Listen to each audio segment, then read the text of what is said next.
Hello, denizens of the internet. Welcome to my channel. Well, one of my favorite YouTube channels, F-Stoppers, has got a whinge on using the macOS. I didn't know he was exclusively a PC user, but he's called his latest video, PC Fanboy Uses macOS for 3 weeks. And he's got a ton of complaints about macOS. Yeah, and what is a macOS fanboy going to say about it? Well, he's right.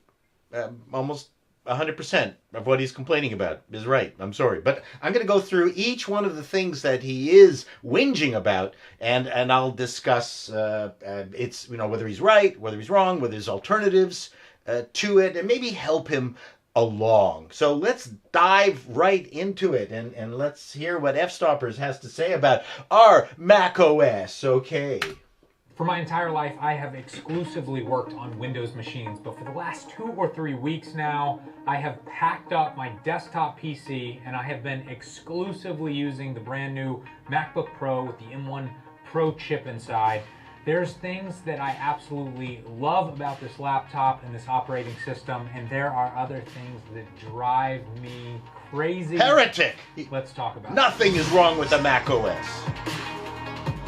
So I've made 2 videos about this laptop so far. The first video was my first impressions having had this laptop for just 24 hours. And basically what I told you guys was that I absolutely love the hardware, but the software, macOS, drives me crazy. When I want to select a group of files, I like clicking on the first one, holding shift, and then clicking on the last one. And it doesn't work when you have thumbnails view open. But in list view here, it does work.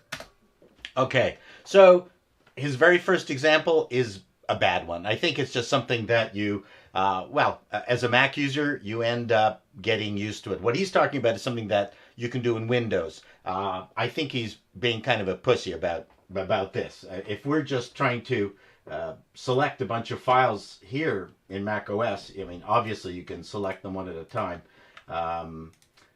It is a bit weird that you can use the Shift key and the Command key.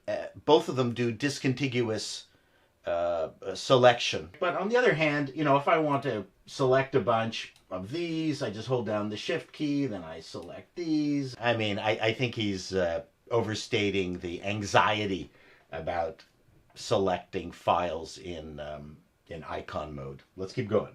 I have a ton of friends who use macOS, and I was shocked by how many people I would call and ask questions like, hey, how do you do this? And they would just go like, oh yeah, I've never done that before. One of these things was cutting and pasting. And if you're in most applications, you can Command X to cut something and then Command V to paste it. But now that's on the desktop. In applications. On the desktop, you can only do that on the PC, but there is a reason for that.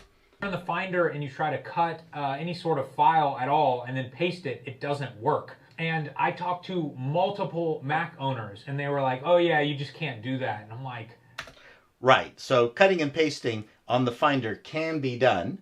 It's not quite the same as in Windows. And I've talked with an Apple engineer about that. They don't want you to cut a file and then, let's say, unsuccessfully paste it someplace and then the file is gone. So that is actually done on purpose for stupid people. Although there is a way to do it, and he does describe it a little bit later on. That is not possible that you can't cut and paste files. Like you're telling me I have to copy them and then delete them in the original location. Way too big a deal about this. That's what you have to do. No, that's not true. You copy with Command C and then you hold Command Option V and that will paste it or move it to the new location. Right, again, this is one of the things that's in macOS. You could say that the OS is made for dummies compared to Windows, and only dummies use Windows.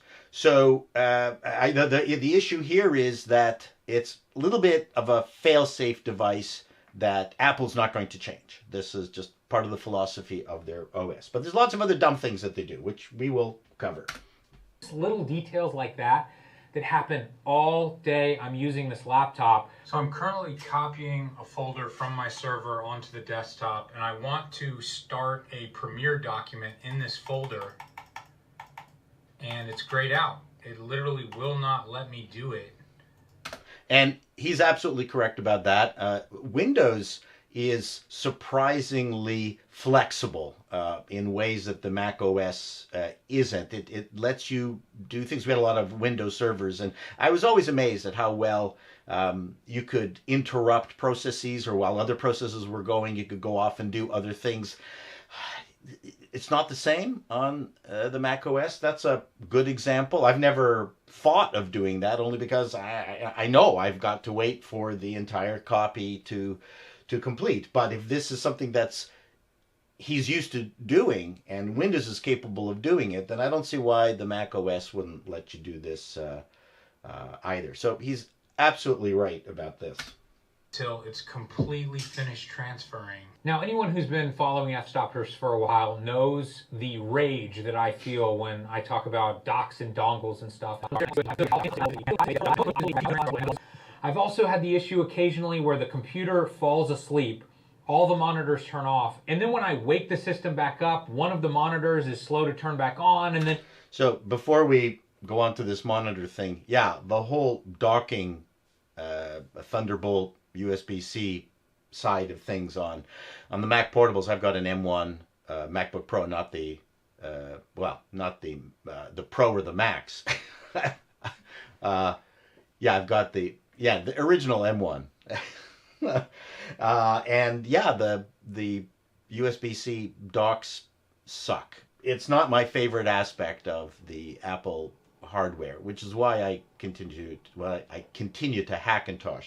And as far as connected devices, I've got this Logitech MX Master 3, which I absolutely love. And if you're going to be editing video, apart from using this, I also use this at the same time. Hey, this is just an absolutely brilliant wireless mouse. Now he's complaining about losing connections with the monitors, which is again, this is a terrible feature. It's one of the things I hate about my M1 portable. Kind of like go out of position, and all the windows that I had in a certain order get moved all around. Yep. And the only way for me to fix it is to unplug it and plug it back in. So that in itself isn't a huge inconvenience, but I always have SD cards plugged into this dock. The MacBook has to give me these warnings. I am so sick of this coming up every time the plug is unplugged and plugged back in. Every time. I cannot get these little notifications to go away. It drives me crazy. And I had multiple SD cards plugged into different things, and so many of these warnings were just stacking up on the side of the monitor, and they don't seem to go away after a few seconds. You literally have to click on every single one. So this, again, is one of those things where you do it the Mac way or you don't do it the Mac way. Yeah, obviously those little error messages are popping up to remind you that you have pulled out your memory card or a hard drive, for that matter, without properly disposing of it in the trash. Well, it's not the trash anymore. It turns into Aero, which, again, that took a long while on Mac OS to go from throwing disks into the trash. That was always something that was weird to try to train people back in the good old pre-OS 10 days, that how do you eject a floppy disk from your Mac? Well, you just drag it into the trash. Well, doesn't that erase everything on the disk? No, it just ejects the disk. But if I want to erase something, I put a file into the trash, and that erases the file. You have to select empty trash. So why doesn't it trash the disk? I don't know. But he's right. It would be nice to have a professional option, because you know what? You don't really need to properly detach an SD card. This is a very narrow use case scenario. He's a professional, but it's clearly bothering him. And why can't there be an option to just say, yeah, I know, I will take my chances. Don't bug me. With this laptop and Mac OS is the dock at the bottom of the screen. And this is probably the most important thing for me when it comes to moving between tons of applications really quickly. I can just look at the bottom of the screen and know, okay, here's what I have open on the screen, even if they're all minimized. And you just kind of get a feeling of like, I don't remember what I was doing, but I remember it was on the screen. Let me look at the bottom here. Oh yeah, this window right here is what I was doing, and you open it up and you can get to work. But on macOS, there's just one dock. When you have an application open, it doesn't show you which application you have open. So you have to memorize all of these icons. Well, that's not. I think what he means is maybe which application is on top.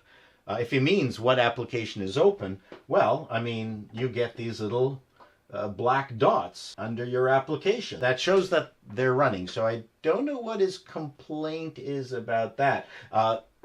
There are some other complaints about how Apple manages what's open, what's not open, and how things close and what things don't close. I did a video on why Apple doesn't know how to close its applications. But let's just keep listening to him, and I'll get back to this. For example, if you download a new application and it's got some new icon and you don't recognize it or you don't know what it is, and you have that application open, you don't know which one of these icons down at the bottom is the window that you're in right now. So if you ever minimize that screen and you want to quickly get back to it, I find myself mousing over each one really slowly and trying to figure it out. It's just so incredibly slow. I don't find it a problem at all. I think I've been dealing with a ton of applications open, and at no time has it been difficult for me to not memorize what the icon is. I think maybe he's just getting old. And then a bunch of people recommended the software called HyperDock. And basically what HyperDock does is if you have multiple instances of a single application open, when you mouse over the icon on the bottom, it will show you thumbnails of those windows and kind of show you what's open. You would think that this is going to be on the right screen and this one. So he's using the wrong term. It's not multiple instances of the application. It's multiple windows of the application. I don't have an issue with what he's trying to deal with. I mean, it's just something that he's got to get used to. I don't think it's such a big deal. The fact that he's using Chrome, I mean, I think that's bad. No one should be using Chrome.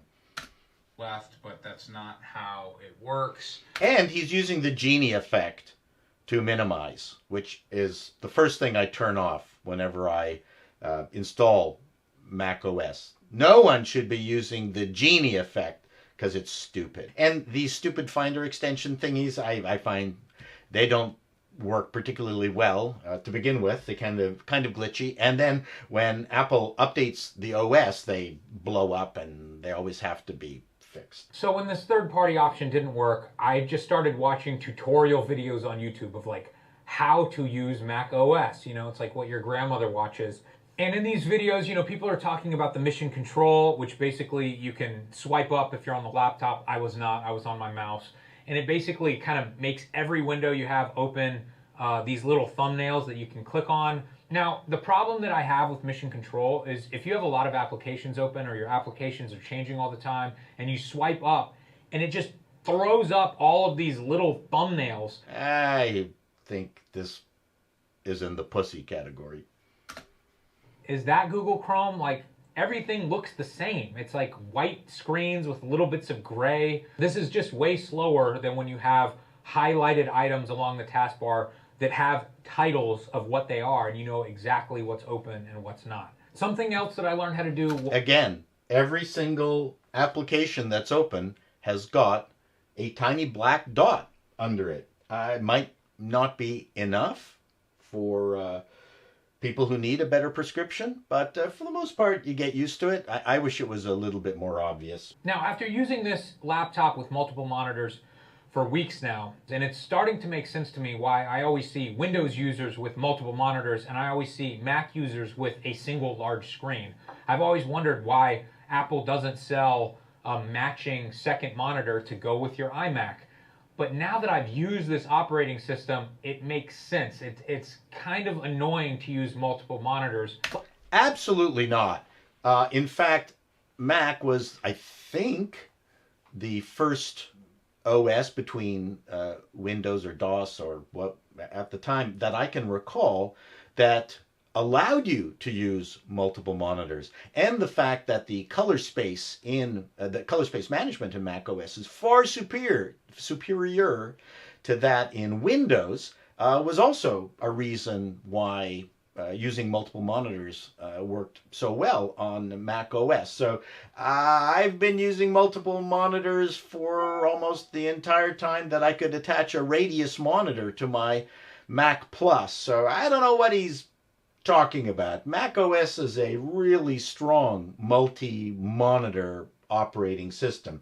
There are aspects. So, for instance, for the longest time, the menu bar up at the top only appeared on one monitor. If you had three monitors, you had to mouse all the way back to your main monitor that had the stupid menu bar. But now they put the menu bar on the top of every single monitor that you've got, and I don't know, maybe that was a Jobs decision to not do it, and then he had to die for Apple to finally execute that particular feature. I have no idea. The dock is a major problem. If you have multiple monitors, you're always having to go back to your dock to find stuff on other monitors. That's incredibly slow. So if you got three monitors, put the dock in the middle, because I know it's a trial to just move your mouse over, although it's a great way to build up your lats.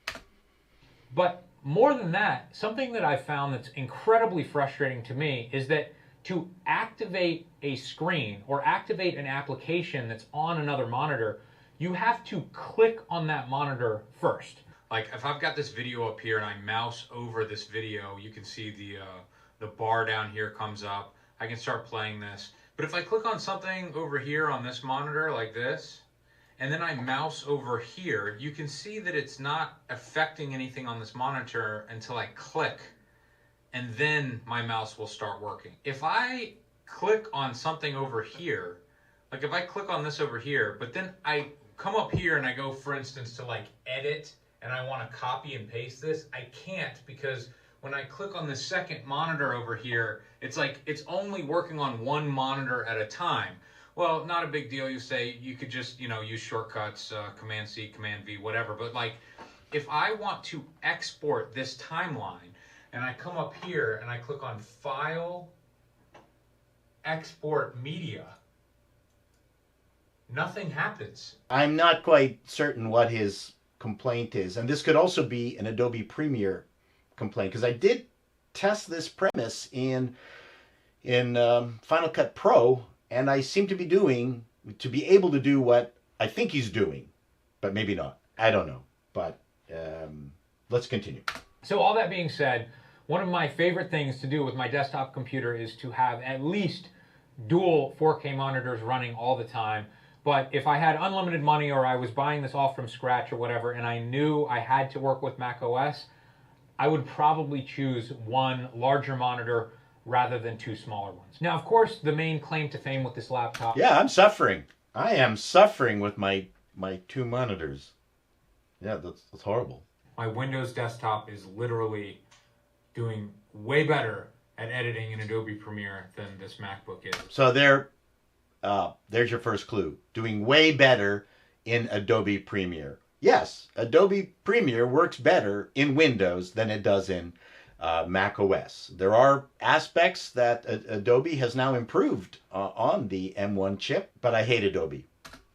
This thing just keeps glitching out. It keeps doing crazy stuff. It's like when I click, the window comes up and then disappears and I can't click on anything. Adobe! I do have to say, when I was in Adobe Premiere, either creating proxies or exporting projects, this was exporting extremely quickly. Maybe even faster than my Windows PC. I wish I could have done a test, but I literally packed up my Windows PC. It's in a waterproof box in the garage right now, so I didn't want to open it back. What? You didn't do an A/B test? That's how you get followers on YouTube. You do endless tests between stuff. Come on, Lee!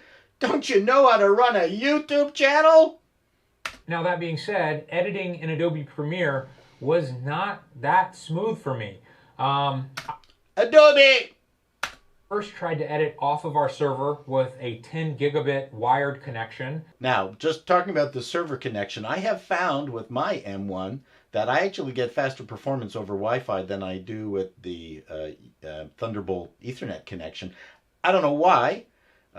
It's very frustrating. Again, the whole dongle dock thing on the Mac products, that is a source of absolute frustration for me. Now, I know some of you are saying, you got to move over to Final Cut Pro, it's optimized, blah, blah, blah. Yeah, I'm not doing that. Like, and he's absolutely right. Absolutely correct. He's not going to change his way of working or the way he enjoys working, and he's got a business to run, and there's more people who are transferring files, I guess in the professional realm, to each other in Premiere. It's become a standard, so no one should be asking him to change his preferred platform of choice, software of choice, but it just would be nice if Adobe would get their act together and really make use of the potential of the M1 Max. Maybe they're in the middle of it. They're still in the middle of it. Who knows? I hate Adobe. Did I say that already? Now, the other thing that people say about Macs all the time is like, they just work and they never freeze. I don't know if it's just me, but I'm really good at freezing computers. And here we go. Adobe has just crashed. I assume this is frozen. Like, I cannot get this off my screen. Usually there's an X box up here.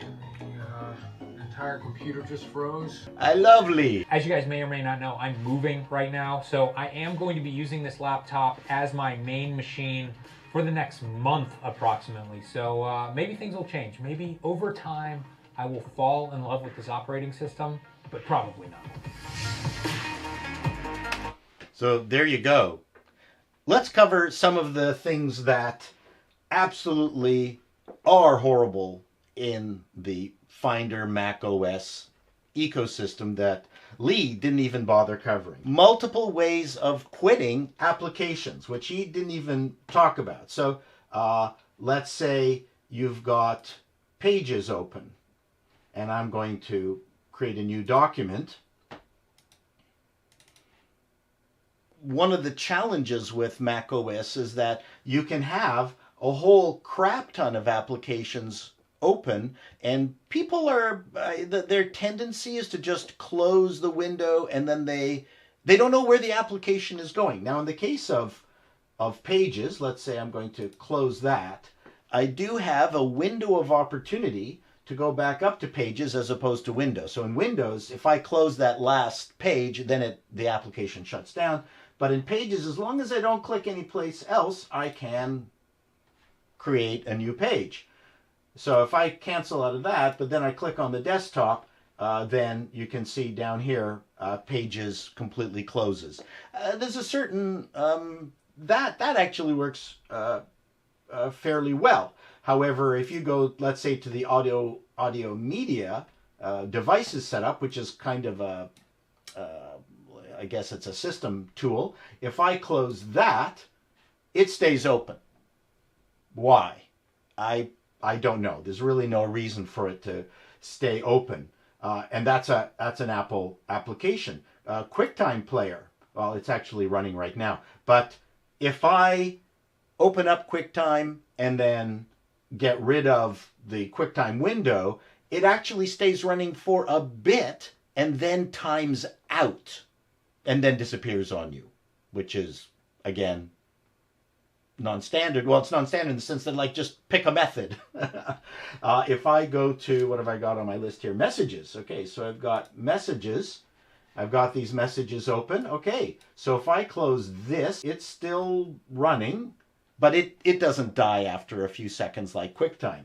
So, okay, that's weird. But FaceTime, if I click on FaceTime, and then I shut FaceTime, close it FaceTime, it quits. Messages doesn't quit. FaceTime does. Final Cut Pro, if you close your window, then it also quits. It's this mishmash of stuff that you can't figure out what the rules are, trying to help your elderly father-in-law, who will remain nameless, and he's got a crap ton of applications open, and he's got no memory, and the computer has slowed right down, and he doesn't know why, because he's just closed the windows, and the applications are still running, and he can't really see the tiny dot, or doesn't know what the dot means.